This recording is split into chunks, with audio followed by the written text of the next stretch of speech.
Welcome back to the Weiss Entertainment Network production of Chumash, Parashat Va'era. I hope you all are doing well. I hope everyone is healthy. These are interesting times that we live in. Hashem should send refuah shlema to all those that are sick, and we should have only good times. With that said, Mr. Hashem, we're gonna learn Chumash. We're going to continue. We're going to progress, and I hope it's enjoyable. It's a little different, and I hope everyone adjusts to it. We had completed Parashat Shemot, and now we're going to be in Parashat Va'era. Just a couple of words on Parashat Va'era. Parashat Va'era is the lead up to the Makot. The first two letters of Va'era is Vav and Aleph, which is a gematria of 7, which means there are 7 Makos in Va'era. Bo is 3. Next Parsha, Bo, Beis, and Aleph, so that's gematria of 3, so you equal up to 10 Makos. So I just want to spend some time with you going through the beginning of Parashat Va'era. There are a number of very hard concepts here. I also want to point out that after you listen to the recording, there is a Google Sheet in the Google Classroom, which you must do as follow-up to questions. So you might want to take a pen and paper, stop the recording, and take a pen and paper and take notes as we go through this. Of course, I also sent you this sheet so you could either have it on your screen or print it out or just look at it as we go through it. You could print it out and take notes on it, whichever works for you. So let's begin to look at the parsha. So actually, the parsha starts in Perek with pasuk Bet, and pasuk Aleph at the end of the last parsha, Parashat Shemot. Moshe complained to Hashem because what happened? Well, if you remember, Moshe comes to Paro and says, "Let Bnei Yisrael out. We're going to celebrate in the Midbar, and all is going to be great." And what does Paro do and say? Paro says, "No way! I'm not doing that. That's not happening." And not only that, but he makes the work actually harder for Bnei Yisrael. So Moshe doesn't really like that and gets upset, and he complains to Hashem, and he says to Hashem, "Why did you send me here?"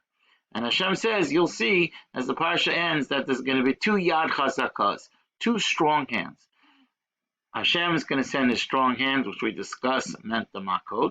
And at the second time, and on the other hand, Paro is going to send Bnei Yisrael out of Mitzrayim with a strong hand. I mean, he's going to get so frustrated that he's going to chase them out of Mitzrayim. Okay, so let's look at the parsha. Here we go. It says in the parsha, Vayidaber Elokim El Moshe.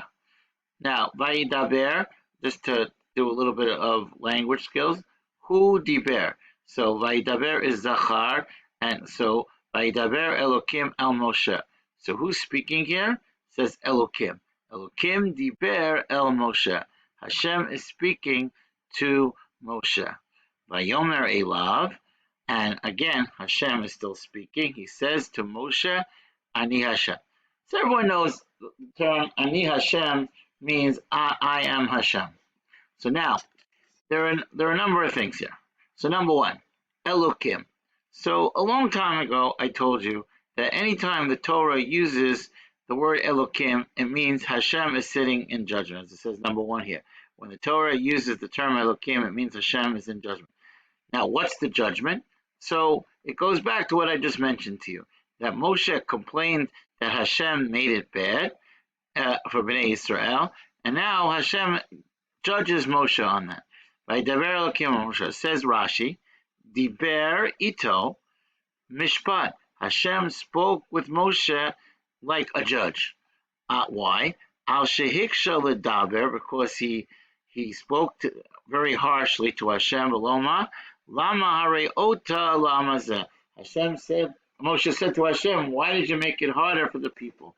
So Hashem judged him and said, nobody else questioned my ways until now, and now Hashem is judging Moshe. So that's the important thing, that Elokim means Hashem is judging. In this case, Hashem is judging Moshe. Hashem is upset with Moshe because Moshe questioned the idea that Hashem is going to take them out of Mitzrayim. Vayomer Elav Ani Hashem. Now, very important idea. Anytime in the Torah it says Ani Hashem, and I highlighted the word Ne'eman. Ne'eman means Hashem is loyal. What is he loyal to do? L'shalem sachar tov lamitalchim lefanai. Hashem is loyal to l'shalem, to pay. Sachar tov, sachar means a reward. Lamitalchim, mitalchim has the shoresh halach lefanai, in front of me. Whoever follows in my ways, Hashem says he's going to punish. I'm sorry. Whoever follows in my way, in my ways, I'm going to reward. I'm going to give a good reward. The opposite is also true, that whoever doesn't follow in my ways is going to be punished. So many times in the Torah, we find the term Ani Hashem connected to a mitzvah. And that's really the message, that when the term Ani Hashem is used, it means Hashem is loyal to punish and reward. That if you fulfill the mitzvah, I'm going to reward you. And if not, then not. Then you're going to get the consequence of being punished.